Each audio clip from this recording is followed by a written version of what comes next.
नमस्कार, मैं शिवम शर्मा। जनसंपर्क टुडे में आपका स्वागत है। आइए देखते हैं आज दिन भर की खास खबरें। शासन के निर्देशानुसार प्रदेश के साथ ही सीहोर जिले में 29 मई से 12 जून तक विकसित कृषि संकल्प अभियान चलाया जाएगा।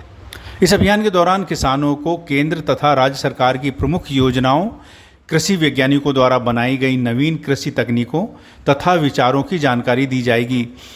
इस अभियान के संबंध में मुख्य सचिव ने वीडियो कॉन्फ्रेंसिंग के माध्यम से बैठक आयोजित कर सभी जिला कलेक्टर्स एवं संबंधित अधिकारियों को आवश्यक दिशा निर्देश दिए। सीहोर कलेक्ट्रेट के एनआईसी कक्ष से कलेक्टर श्री बालागुरु के एसपी श्री दीपक कुमार शुक्ला तथा जिला पंचायत सीओ डॉक्टर नेहा जैन सहित सभी संबंधित अधिकारी उपस्थित थे। मुख्यमंत्री डॉक्टर मोहन यादव ने नरसिंहपुर में आयोजित कृषि उद्योग समागम कार्यक्रम में बताया कि प्रदेश में कुल 52 इकाइयों से 4,376 करोड़ रुपए के निवेश प्रस्ताव प्राप्त हुए हैं, जिनमें 6,000 से अधिक रोजगार के अवसर प्राप्त होंगे। इन निवेश में सीहोर में गोविंदराम मिल्क प्रोडक्ट द्वारा 150 करोड़ रुपए का निवेश किया जाएगा। इस उद्योग से सीहोर जिले के 210 लोगों को रोजगार प्राप्त होगा।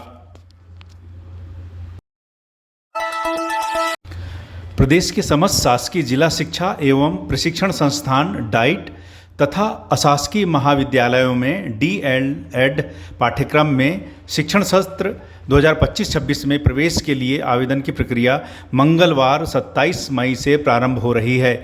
योग्य अभ्यर्थी 27 मई 2025 से MP ऑनलाइन के माध्यम से प्रवेश के लिए पंजीयन कर सकेंगे।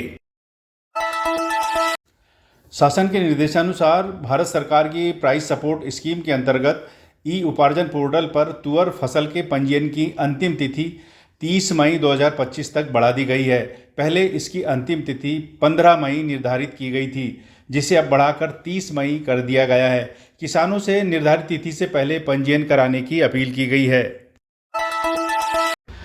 मध्य क्षेत्र विद्युत वितरण कंपनी द्वारा बिजली चोरी की रोकथाम के लिए चलाई जा रही पारितोषिक योजना के तहत बिजली के अवैध उपयोग की सूचना देने पर सूचना देने वालों को 10% प्रोत्साहन राशि दी जा रही है। इस राशि में से 5% राशि का भुगतान सूचना सही पाए जाने पर दिया जाएगा। शेष 5% राशि अंतिम निर्धारण आदेश के बाद दी जाएगी। मुख्यमंत्री डॉक्टर मोहन यादव की अध्यक्षता में आज मंत्रिपरिषद की बैठक संपन्न हुई। बैठक में कई महत्वपूर्ण निर्णय लिए गए। मंत्रिपरिषद द्वारा लिए गए निर्णयों के बारे में नगरीय प्रशासन एवं आवास मंत्री श्री कैलाश विजयवर्गीय ने विस्तार से जानकारी दी। मित्रों, आज कैबिनेट के विषयों के पूर्व माननीय मुख्यमंत्री जी ने कुछ बातों से अवगत कराया है, जिससे मैं आपको भी अवगत कराना चाहता हूँ। आप सभी जानते हैं कि हमारे प्रधानमंत्री जी का और मुख्यमंत्री जी का सपना है कि किसानों की आय डबल हो। इस दिशा में केंद्र सरकार भी प्रयास कर रही है, प्रदेश सरकार भी प्रयास कर रही है। उसी तारतम्य में कृषि उद्योग समागम हमारा पहला सीतापुर में हुआ, दूसरा कृषि उद्योग समागम नरसिंहपुर में हुआ, जिसमें हमारे उपराष्ट्रपति आए थे। 26 मई को इस किसान सम्मेलन में 500 से अधिक उद्योग जगत के लोगों ने भाग लिया इसमें, और कृषि आधारित उद्योग कैसे लग सके इस बारे में न सिर्फ विचार हुआ है, बल्कि इन्वेस्टमेंट भी आया है। लगभग 4,736 करोड़ के निवेश प्राप्त हुए हैं। इसमें संभावना है लगभग 6,000 से ज़्यादा लोगों को रोजगार मिलेगा। कुल मिलाकर कृषि किसानों के लिए लाभकारी धंधा बने, इस दिशा में हमारी सरकार भी प्रयासरत है और माननीय प्रधानमंत्री जी का भी सहयोग हमें है।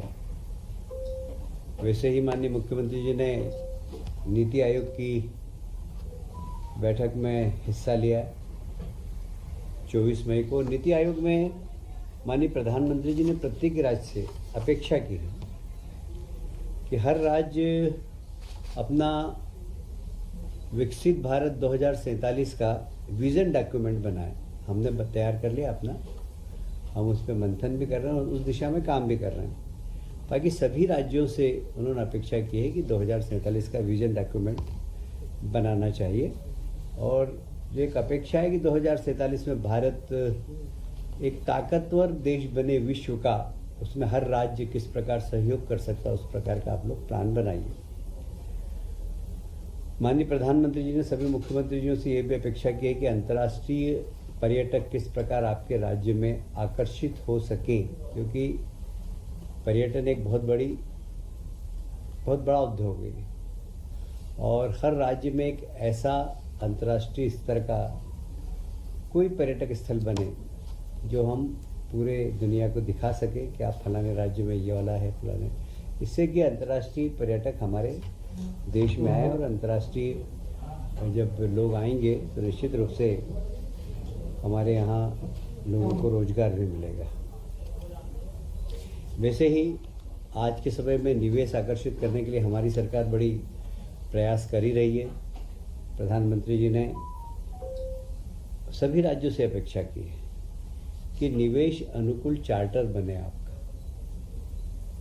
आपकी जो उद्योग करने की नीति इस प्रकार की हो जिससे कि आप निवेश करने वाले लोगों को आकर्षित कर सकें। और हमें गर्व है कि हमारी जो निवेश नीति है वो बहुत अच्छी है और सब लोगों ने उसकी सराहना भी की है।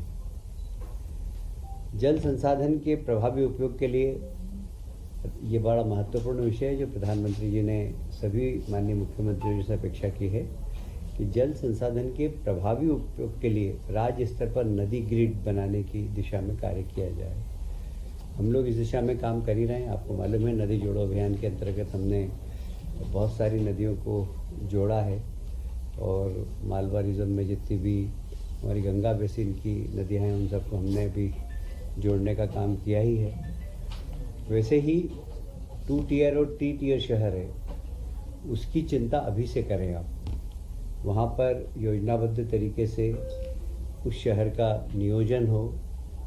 तो क्या होता है कि लोग सिर्फ मेट्रो सिटी तक ध्यान देते हैं और 2 टियर और 3 टियर सिटी पर ध्यान नहीं देते हैं।